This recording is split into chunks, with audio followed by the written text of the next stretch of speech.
video is sponsored by Skillshare. Even with the best supplies and papers, your paintings dry too fast. You see teachers and people on YouTube paint on wet for a good amount of time without any drying lines and stains forming, and you can't figure out the secret. This was me a few years ago, and I'm making this video because many of you requested to know how I use so much water on paper without damaging it and how I'm able to paint for so long. So I'm going to share the 6 steps in my process that help me master the wet and wet technique, because that is the skill that will allow you to improve your watercolors the fastest. Hi, I'm Françoise. Welcome back to my channel. It's not just the paper, but it starts with it. And I feel like I'm repeating myself and bugging you guys with this paper. But that's so important, I have to stress it. High quality watercolor papers will give you better results and a great experience, especially when working with the wet and wet technique. That's when you wet the paper first and then you paint on it. On any other kind of paper, it's a pain, honestly, for me to paint on wet because it dries too fast. It doesn't give me any time to do what I want to do. And I've heard the same from my students. Also, a lot of artists on YouTube and elsewhere, places like Instagram, they'll vouch a lot of the time for 100% cotton papers for that reason. Although, yes, there are going to be people who prefer other types. Before you ask, my favorite brands are Arche and Beohong. These are really the top 2 out of everything that I've tried. Preparation is everything, and peace of mind also when painting on wet, especially when you're not used to it. So picking a color palette first is going to help you a lot. That's why I teach to take care of the sketch and the colors first, and then move on to the actual painting. I decided to go for my Tundra set by Schminke here. And you see it a lot on my channel lately because I've made an entire winter exhibition with these paints, and I'll share this with you in another video.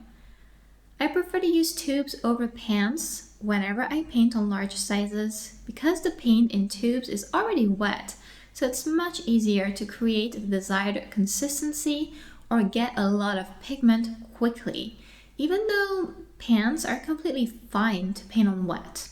Unless you tackle a large size, which is my case today, and in this case tubes are going to be so much better. Preparing the paints is also something that is better done before wetting the paper, so you don't waste time and energy doing it later. And for this I like to use large wells like these because it's easy to mix a lot of paint in each one of them, and that might make you feel more comfortable when you're starting out. I've found that the easiest route for me is to start from creamy mixes. They're not too thick with pigment, nor too watery with water. And from there, it's going to be really easy for me to add water later or more pigment, rather than trying to make a very thick mix of paint out of a watery one in a short time. This, of course, is just the way that I like to do it. You're free to leave or take whatever you want. And if you're still new, you'll be developing your own techniques and preferences over time, but that might help. Paintbrushes matter because you can make your life easier by picking the right paintbrushes for your project. And I like to start painting on wet with a flat paintbrush that will be large enough to wet the size of sheet I'm working on. On small sheets, I always use my large round paintbrushes, they're just fine. So in the beginning, I didn't even have a flat paintbrush. I just had one large round paintbrush and one small one, and that was it.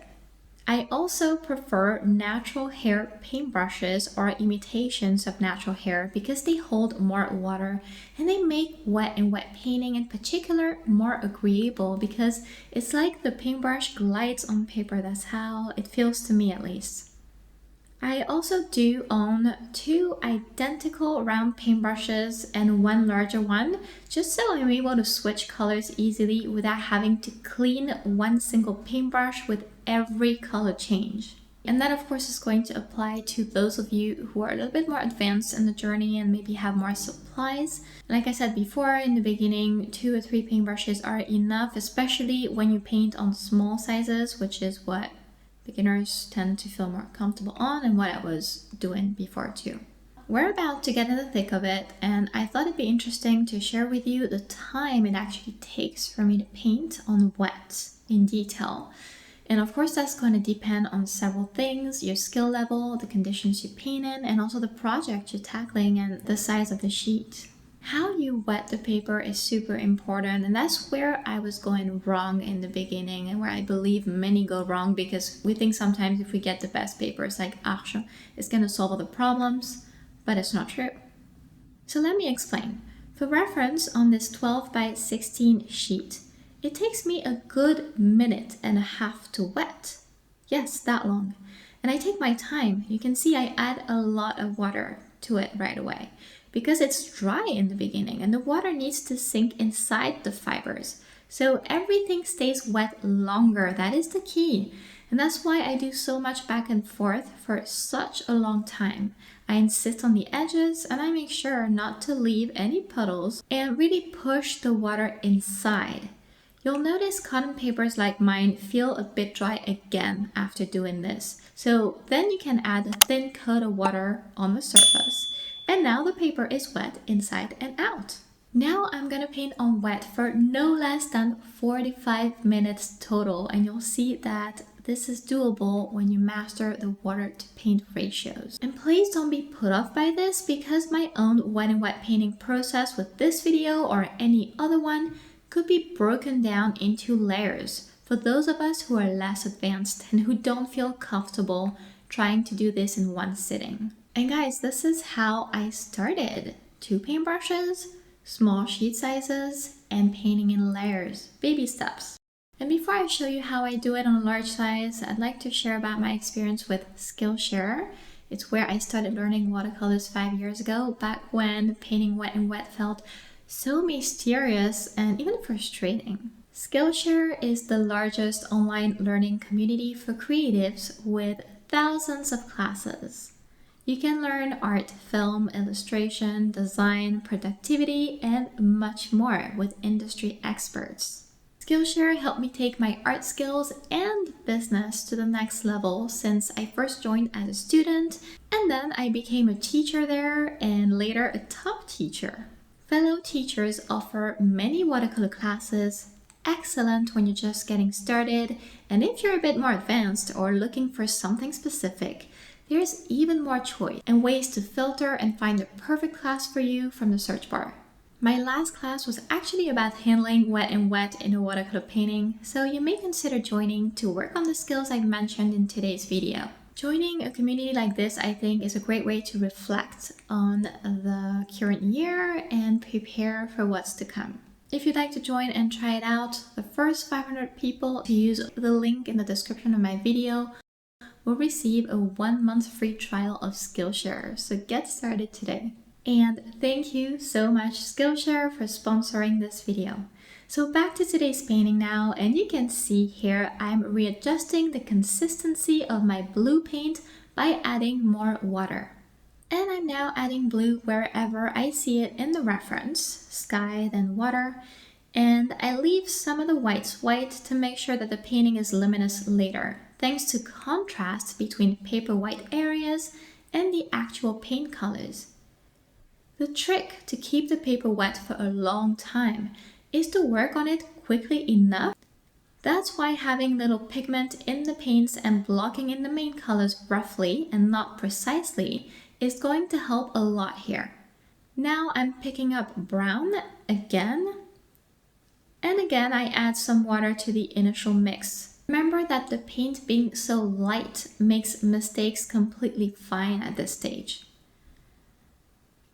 I'm still working quickly. It's a must in the beginning of a painting like this one, and my focus is to quickly cover all areas in the sheet except the whitest ones, quick, so all of them keep the same level of humidity, because otherwise an area will be wet while the other one is drying. So you see how the initial stage of a landscape like this one, where a lot of it is done on wet paper, needs to be approached as a whole. In your mind, try and blur your reference or use a photo editing software to do it for you if it's too hard. And what you see when it's blurry is what you would want to paint right now. No details. Try and stick to the main colors. You'll have time to refine this as you go. The most important thing is to keep working on the whole sheet so that all of it always stays wet for as long as you need it to. And beware of the edges of the sheet because these are the ones to dry first. Notice that the landscape is started with not just the main colors but also distinctive strokes, where sometimes I'll tap the brush on paper, sometimes it's going to be a straight or a curvy stroke, depending on what I want to depict. That helps to build the landscape in a nicer way than if we just added colors as a flat and boring wash everywhere. You'll know you're doing this stage right if colors are spreading when you apply them, and if the whole sheet is wet and painted on, minus the white parts if you have any.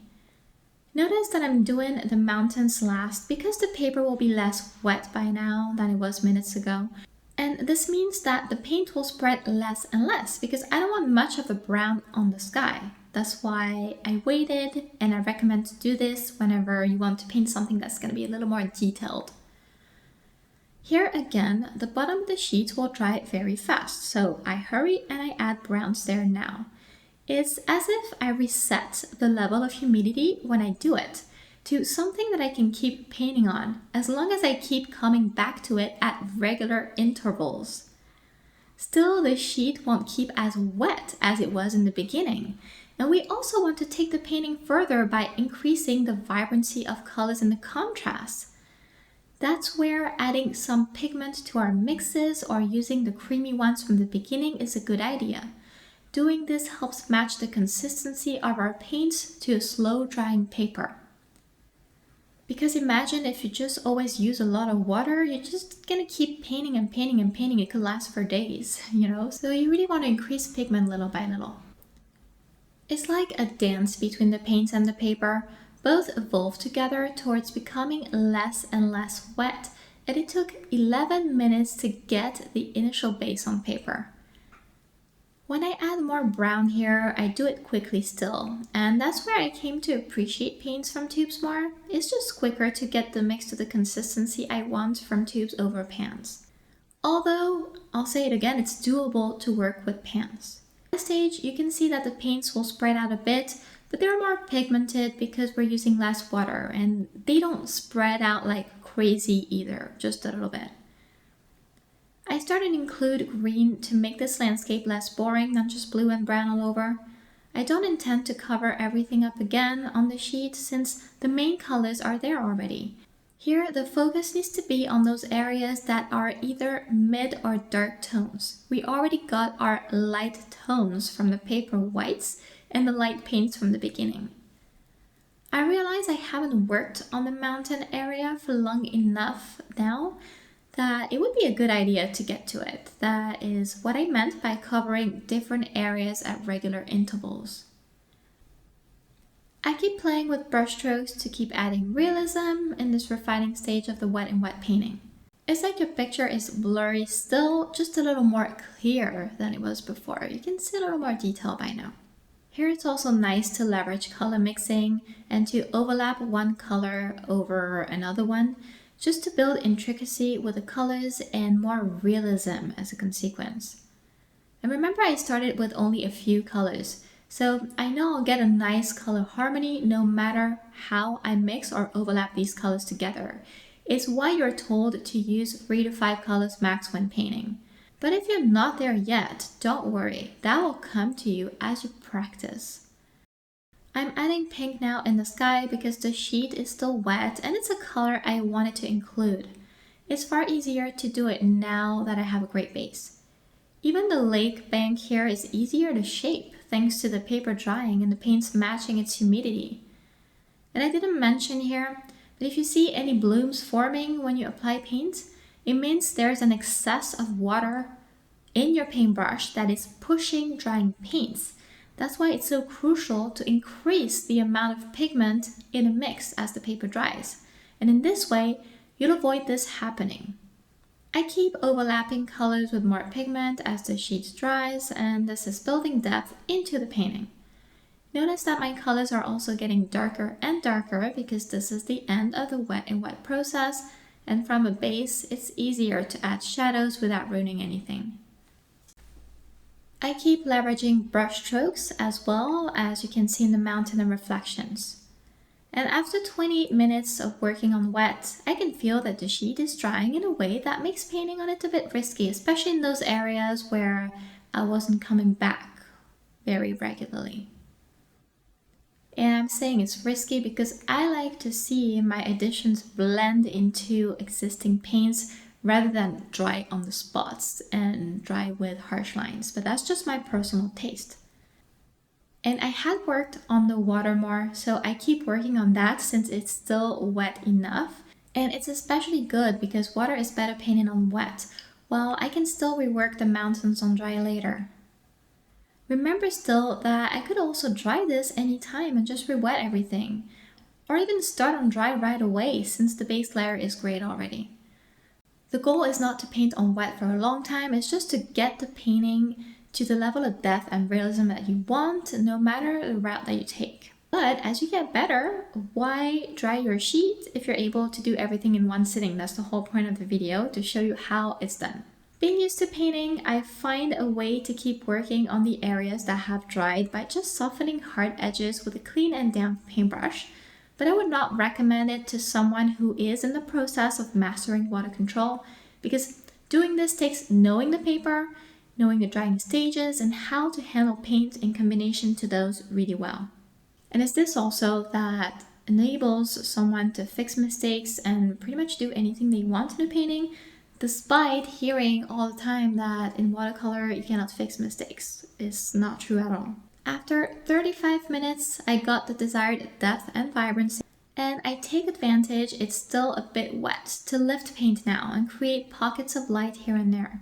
I take my time for this and I use it to create more realism and add an impression of rocks on the ground and in the water. Details in a watercolor painting are equally as important as painting on wet because it will help you balance all the looseness of the painting with some more realism. And that is done by working on dry, and the great thing about it is that you can take your time. And details are not the focus of this specific video, but for reference, with this painting, it took me over 1 hour because of all the reflections and intricate details in the mountains, but also the water itself. This is not the most simple painting I've done because here everything was to be in a little bit more focus. The painting I mentioned from Skillshare earlier, the mushroom one, was much more simple with just a blurry background and the mushroom as the only detailed thing in the whole painting. I still find this step is crucial to paint loose realism. If you like this style that I teach, paints will generally be a bit thicker in that stage with more pigment, and I like to use a second paintbrush that is clean and damp to soften hard edges if I need to. So I hope this video was insightful. If so, let me know in the comments below, and next you may watch this video here to see how I handle painting complicated details very quickly and easily. Thank you so much for watching, and see you next time!